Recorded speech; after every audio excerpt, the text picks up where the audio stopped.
mari kita merenungkan kebenaran firman Tuhan. Judul firman Tuhan hari ini adalah tentang benih dan roti. Ya, benih dan roti. Kita lupakan sedikit tentang COVID ya saudara. Kita sudah banyak mendengar tentang penguatan-penguatan dalam hal menghadapi situasi seperti ini. Sekarang mari kita sedikit belajar tentang firman Tuhan mengenai benih dan roti. Kita belajar khususnya untuk hal mengelola berkat yang Tuhan berikan buat kita semuanya. Saya percaya tentunya kita semua diberkati Tuhan. Ya, nah tujuannya apa saudara? Kita belajar ini. Tujuan kita belajar tentang benih dan roti. Next. Supaya kita bisa mengelola keuangan dengan benar sesuai firman Tuhan. Ini tujuannya. Firman tentang benih dan roti ini salah satunya supaya kita bisa mengelola keuangan dengan benar sesuai firman Tuhan. Yang kedua, kita mampu membedakan bahwa dalam setiap berkat yang diterima, yang kita terima dari Tuhan, ada prinsip benih dan ada prinsip roti. Ya. Benih adalah bagian berkat yang kita terima untuk ditabur kembali. Roti adalah bagian berkat yang kita terima untuk dinikmati demi kelangsungan hidup selama kita ada di dunia. Jadi, hukum berkat Allah itu selalu ada dua unsur ini. Kalau kita terima gaji, terima honor, ya, dapat berkat dari manapun, ada dua unsur ini di dalamnya. Yaitu ada unsur benih, ada unsur roti. Tidak mungkin Tuhan memberkati kita hanya dimaksudkan untuk benih saja. Dan sebaliknya, tidak mungkin Tuhan memberikan berkat kepada kita hanya sebagai roti saja. Di dalam setiap berkat selalu ada dua unsur ini. Nah, prinsip yang ketiga, jangan makan benih, tapi juga jangan menabur roti. Ya. Jangan makan benih, tapi juga jangan menabur roti. Nah, latar belakang dari firman Tuhan tentang benih dan roti ini ada di dalam Korintus, saudara. Ya, ada dalam surat Korintus, 2 Korintus pasal yang ke-9 ayat yang ke-10. 2 Korintus pasal 9 ayat 10. Saya mau kasih latar belakangnya dulu supaya saudara mengerti kenapa ini ada firman. Jadi suatu kali Paulus itu membangun jemaatnya di Korintus. Nah, saking meluap-luap dengan sukacita, jemaat di Korintus itu berjanji kepada Paulus. Pak Paulus, terima kasih untuk penggembalaannya. Terima kasih untuk kasih setianya. Terima kasih untuk pengertian kami kepada Tuhan atas keselamatan. Untuk membalas kebaikan Tuhan, untuk melakukan firman yang Pak Paulus sampaikan kepada kami jemaat di Korintus, kami berjanji akan membawa korban persembahan dan bantuan kepada orang-orang di Yerusalem. Ini janji orang Korintus. Jadi orang Korintus setelah diberkati, diselamatkan lewat penginjilan Paulus, mereka berjanji akan membawa benih persembahan kepada jemaat di Yerusalem. Karena itu sangat dibutuhkan. Nah, Paulus senang, saudara. Paulus bersukacita. Wah, penginjilanku berhasil.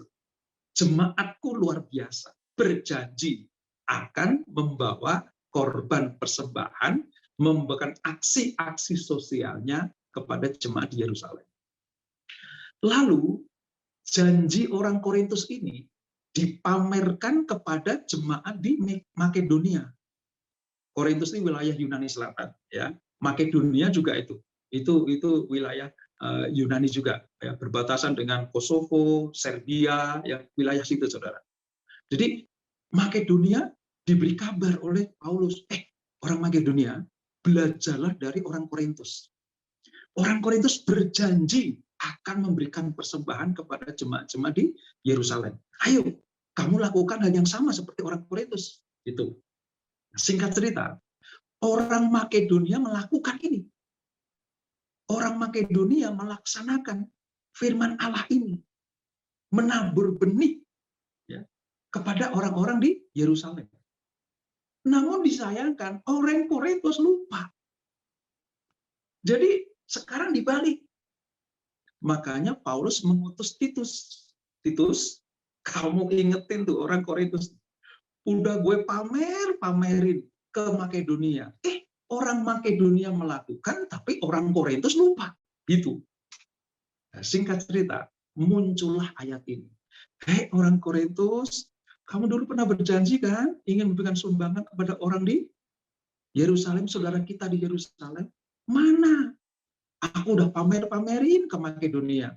Mereka melakukan, tapi kamu lupa akan janji itu. Tahu nggak? Bahwa dalam setiap berkat yang kita terima, Ia yang menyediakan. Di dalam berkat itu, Dia menyediakan. Ada benih bagi penabur dan roti untuk dimakan. Selama ini, janjimu hanya sekedar janji. Kamu terima berkat hanya dipakai sebagai roti. Kamu tidak menyediakan benih dari dalamnya. Semua berkat yang kita terima itu ada unsur benih, ada unsur roti. Jadi benih bagi penabur artinya kamu tabur, roti kamu makan. Apalagi kamu pernah berjanji akan memberikan sumbangan kepada jemaat di Yerusalem. Hei orang Korintus, Tuhan juga yang akan menyediakan benih bagi kamu dan melipat gandakannya dan menumbuhkan buah-buah kebenaranmu. Ingat ya, firman ini kira-kira Paulus ngomong seperti itu. Nah, dulu saudara, untuk orang Korintus, pagi ini untuk kita, apakah kita sudah melakukan firman Tuhan ini? Kalau kita terima berkat, ada dua unsur di dalamnya. Ada unsur benih, ada unsur roti. Next, kita lihat sekarang. Benih ditabur, roti dimakan. Sekarang dia, jangan makan benih, tapi juga jangan menabur roti. Nah, saya ingin jelasin tentang pelipat gandaan dulu. Kalau roti jelas ya, kita makan. Nanti akan dijelaskan roti itu apa saja, benih itu apa saja. Tetapi prinsipnya begini, di dalam benih itu, kata firman Tuhan tadi dalam 2 Korintus, ada pelipat gandaannya. Tuhan akan melipat gandakan. Mari kita lihat, saudara, sebuah siklus tentang benih dan buah yang kita terima. Multiplikasi benih. Katakanlah saya ambil satu jenis ya buah, yaitu sayuran, yaitu jagung. Ya, jagung. Benih jagung, dimulai dari benih jagung. Ya, benih jagung ini harus ditabur. Untuk melipat gandakan dirinya, benih harus ditabur atau ditanam. Setelah ditabur atau ditanam di ladang yang subur, di tempat yang tepat, maka akan bertumbuh menjadi pohon jagung. Nah, dari pohon jagung ini, satu benih menghasilkan satu pohon jagung. Ya. Nah, dari satu pohon jagung itu menghasilkan tongkol-tongkol jagung. Jadi satu benih, satu pohon, satu tongkol jagung. Saya pernah, saudara, melihat ada 2 tongkol jagung, tapi itu kejadian langka ya, istimewa itu. Tapi biasanya satu benih, satu pohon jagung, dan satu tongkol jagung. Saudara tahu, ini siklus untuk pelipat ganda. Saya pernah, saudara, karena saya itu cucu petani ya, saya pernah mengupas satu jagung ini. Kira-kira seperti ini. Dari satu biji ini menghasilkan satu buah jagung, lalu satu tangkai ini ada 16 baris. 16 baris. 16 lari gitu ya. Nah, setiap baris rata-rata kurang lebih 40 biji. Kalau dihitung bijian itu, satu baris 40 biji. Nah, satu tongkol jagung, kalau ukurannya seperti yang digambar itu ya, total menghasilkan apa? 40 kali 16, 640 biji. Ini rata-rata jagung yang sehat. Nah, nanti kalau saudara kurang percaya, coba pagi ini ke pasar atau ke supermarket, beli jagung, coba dihitung kira-kira ukurannya yang seperti digambar itu ya, saudara. Dari satu biji menghasilkan 640 biji. Gimana caranya? Tidak ada cara lain selain ditabur, ditanam. Tidak hanya bisa kita doakan tumpang tangan, harus ada tindakan nyata. Supaya satu benih ini bermultiplikasi, harus ditabur. Ingat, dalam setiap berkat yang kita terima, ada unsur benih ini. Jangan disimpan, jangan dimakan, tapi ditabur. Roti dimakan, benih ditabur. Nah, sekarang saya jelasin tentang apa itu benih, apa itu roti. Next. Saudara, memisahkan benih dan roti itu sebenarnya sederhana. Sekali ya, kalau ada berkat, pasti ada dua unsur ini, benih dan roti. Benih itu apa? Benih itu ya persembahan-persembahan saudara. Aksi-aksi sosial saudara. Ya. Kegiatan-kegiatan sosial saudara. Itu benih yang saudara tabur. Tapi lebih daripada itu, utamakan dulu persembahan. Sebagai contoh ya, tentang persembahan persepuluhan. Ya. Di dalam Maleakhi 3 ayat 10. Dikatakan seperti ini, supaya ada persediaan makanan di rumahku.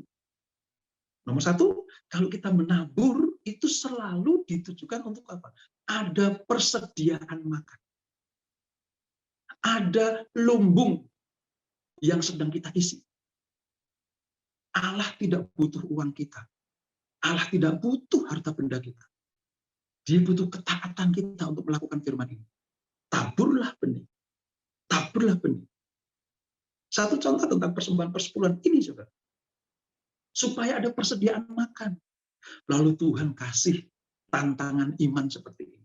Ujilah aku. Ya. Kalau engkau menabur benih itu, ujilah aku. Karena benih yang ditabur tidak pernah bohong. Benih yang kita tabur tidak pernah menipu. Dia selalu menemukan jalan untuk kembali. Prinsip menabur itu seperti itu. Selalu menemukan jalan untuk kembali. Dan hebatnya, yang kembali selalu lebih besar dari apa yang pernah kita lepaskan. Ujilah aku. Apakah aku tidak membuka tingkap-tingkap langit bagimu dan mencurahkan berkat kepadamu sampai berkelimpahan. Jadi kalau ada unsur persepuluhan sampai ada berkelimpahan, itu prinsip benih. Ya, supaya berkelimpahan.